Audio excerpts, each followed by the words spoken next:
Alright, so next up we got this pressure washer. All I can make out is that it's 4.5 gallons per minute. It's pretty faded. See, it's been sitting. Got sticks in. Ow! Shoot! Berry bush, not a stick. That freaking hurt. Anyway, according to that, 13 horsepower pressure washer. This was one in that group I got for free as well. It's pretty dirty. And right now, I'll take you down here. I'm having a problem. So there's one of the rubber foots. Right now, I just got that resting on the spray paint cap. But I'm gonna order that. But in the meantime, because I want to get this running today, I'm just gonna cut a block of wood that's same size and put a nut and a bolt through it, and that'll keep it level for while I'm working on it. The tires are flat. I pumped them up with air, but oil's pretty black. I think the pump works, so we'll find out. Hopefully there's not a crack in it. But yeah, you can see this one needs a little more love than those other ones. So let's get to it.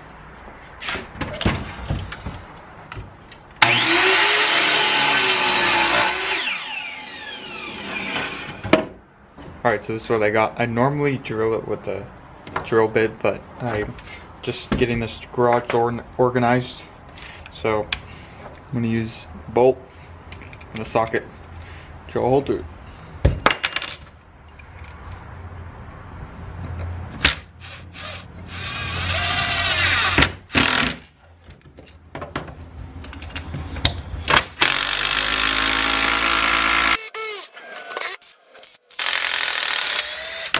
So that'll go through, wing nut on top, and then it will tighten and be good enough for now. Like I said, it's temporary, it's not permanent.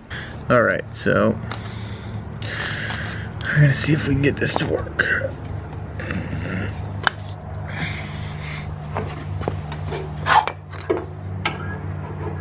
Come on. Okay. Oh, maybe I should do it the other way actually. I guess it's fine. Whatever. Go like that. Go like that. Tighten this guy up. Like right there. But it'll work for now.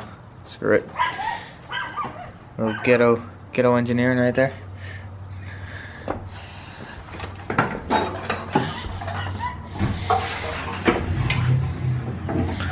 There you go. Now it's sitting even, so that'll work. Screw it. Alright, so this guy was too heavy to lift on the workbench, so we are going to work on it down here. Let's take it apart.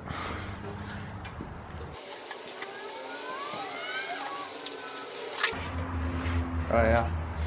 This one's definitely dirtier than the other ones.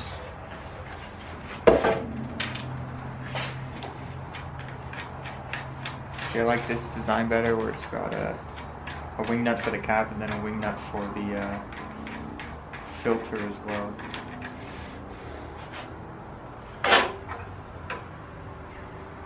So it's still fairly clean on the inside. See, it's bright yellow. Yeah, it's one of those things. Look at that, clean as could be. There we go. There's a couple screws here. Another screw here.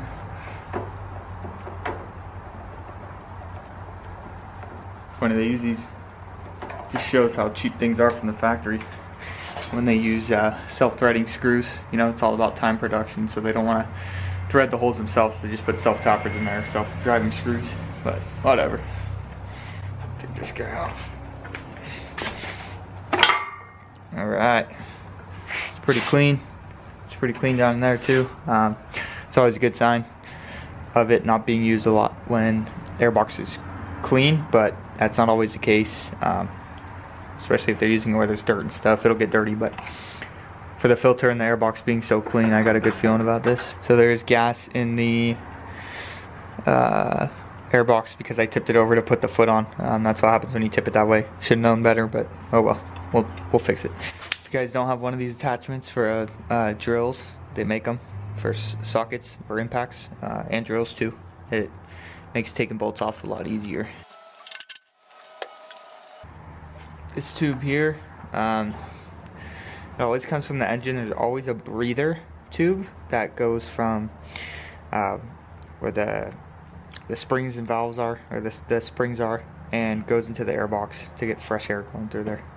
So there's usually a hose most of the time, and you could see that there's a hole now in the side right here. See behind that wire, and get that out of the way. Right there, there's a hole, and that just goes from here to the hole in the air box.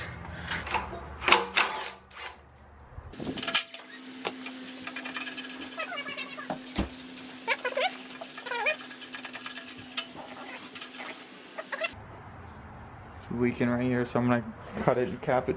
Ugh.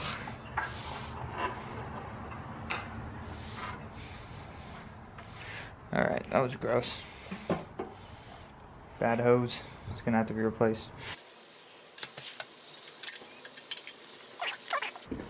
Alright, we're gonna take this guy apart, clean it up, just like we did with all the other ones.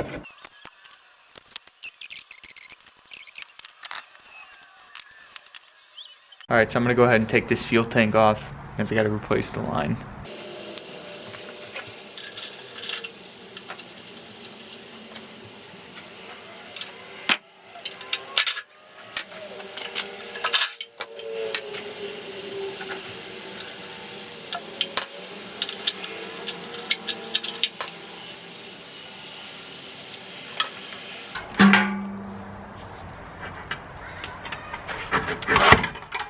Piece of crap. Old hose. Alright, so now we got a new fuel line. I'll cut it to length once I get it on there and see how much I need for the carburetor.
See if we can get this thing to start.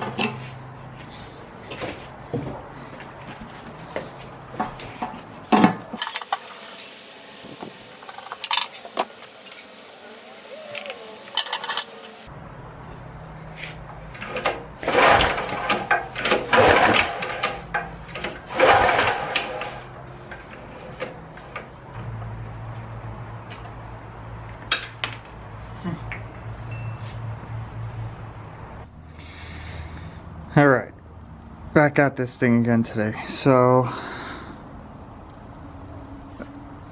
this on-off switch basically allows fuel to come in and out. If it's off, fuel can't come from the tank. Well, a little port inside where the fuel hose connects to was dirty. It was clogged with stuff, so I couldn't start it yesterday, but now it runs. So, let me show you guys how it starts. It's at 13 horsepower. This thing is quiet. On-off.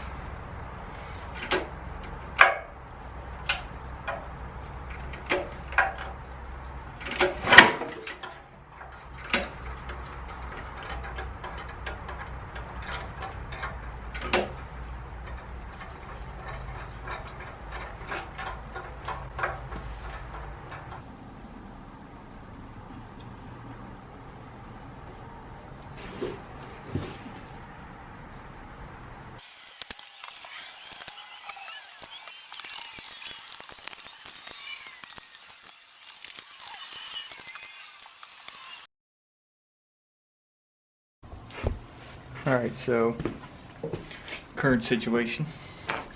I fired it up and then it felt like it was gonna lock. So gas tank's off, carbs off. Might as well take this off and clean it, the cover. So let's go ahead and do that real quick.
See if I can remember this right.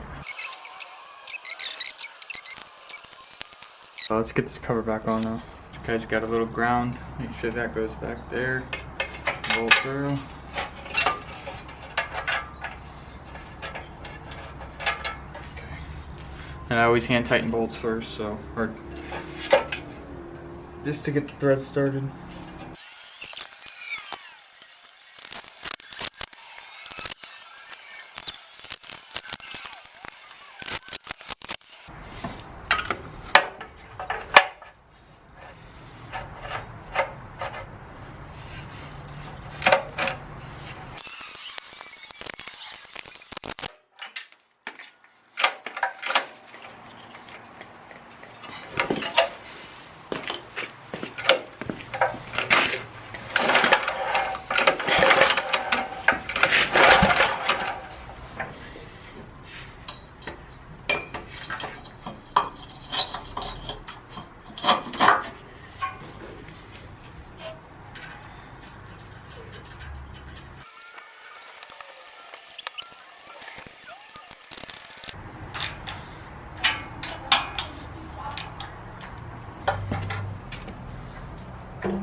It's done here.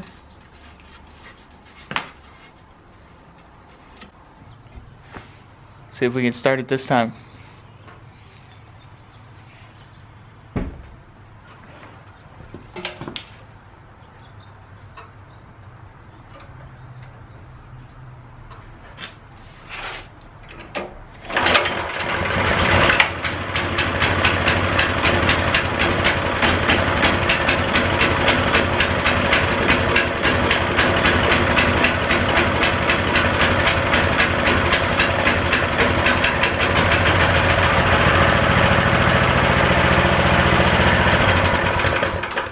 There you go.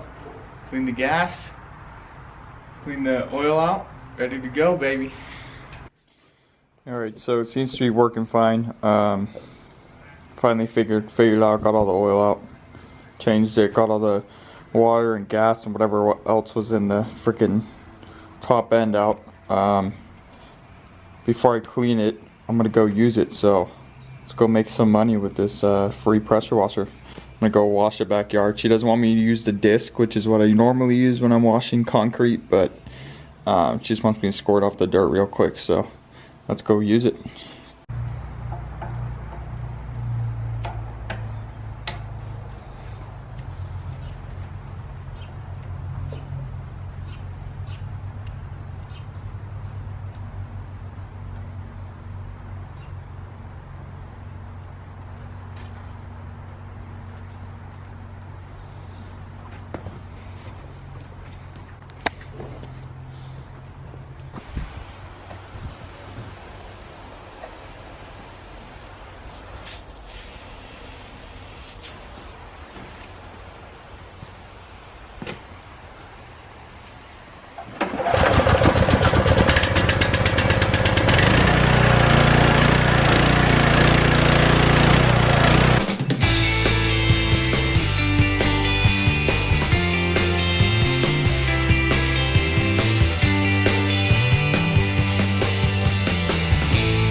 Alright, so this thing worked pretty good.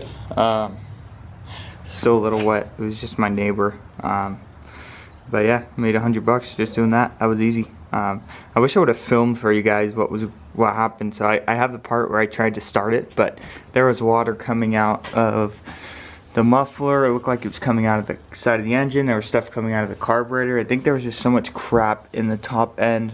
I ended up taking the spark plug wire and then the spark plug off and cranking it over and shot all that crap out, and then it didn't lock up after that, and it seemed to start. Now it's running fine. The pump does have oil. I checked the oil on that. I just replaced the oil in the engine itself. The hose doesn't leak, which is surprising. These things are useless. They're all broken, so I'm gonna order a new set of those. I just went to Home Depot to pick a couple things up. So this is the pump oil. I'm not gonna change the oil. It looked alright, but it is a little low, so I'm gonna add some oil to it before I sell it. I bought new tips because the tips on that thing are garbage, and I'm not going to sell it with that. That's not right. That was from my leaking compressor, just some new fittings. And then I could not find the rubber foot. I couldn't find a serial number on this thing, only for the engine, so I am just going to go ahead and make another wood foot. I'll paint them both black and then just sell it like that. I couldn't find the rubber anywhere. I couldn't find something I could make feet out of. I couldn't find, thick enough rubber, so I got stainless bolts, stainless nuts, and I'm going to go ahead and just paint the wood and throw it on there. Alright, so I cleaned the hose up. It looks pretty good, but the tips still have some rust on them. Instead of throwing this hose out, it doesn't leak at all. So I am just going to take these two ends, throw them in the ultrasonic cleaner, and let it do its thing.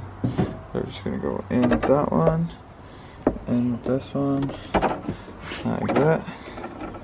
Turn it on.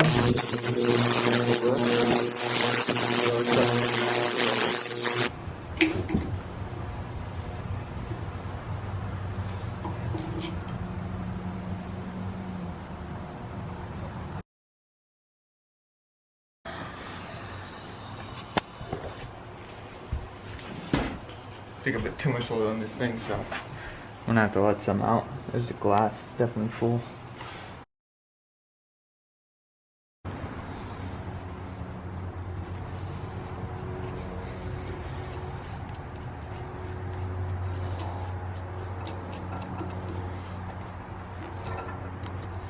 It's just a plastic cap, so not too tight.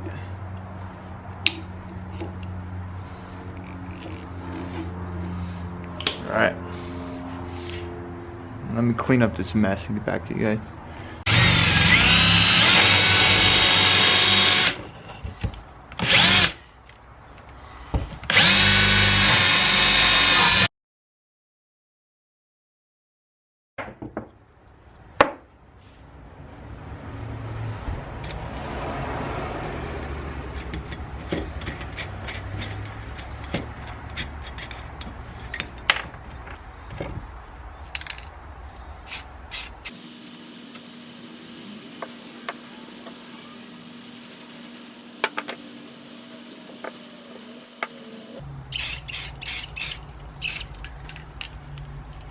Alright, we'll let those dry.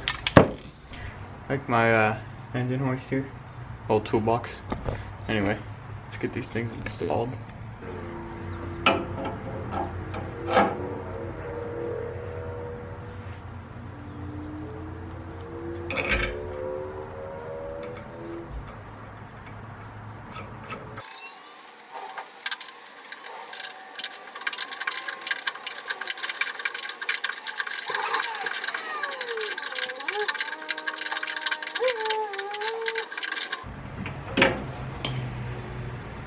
Alright. How about that for some new feet? It'll work. I also know that. Got the new tips on there. And I detailed the whole thing. It's ready to be sold. That's that. Till the next one.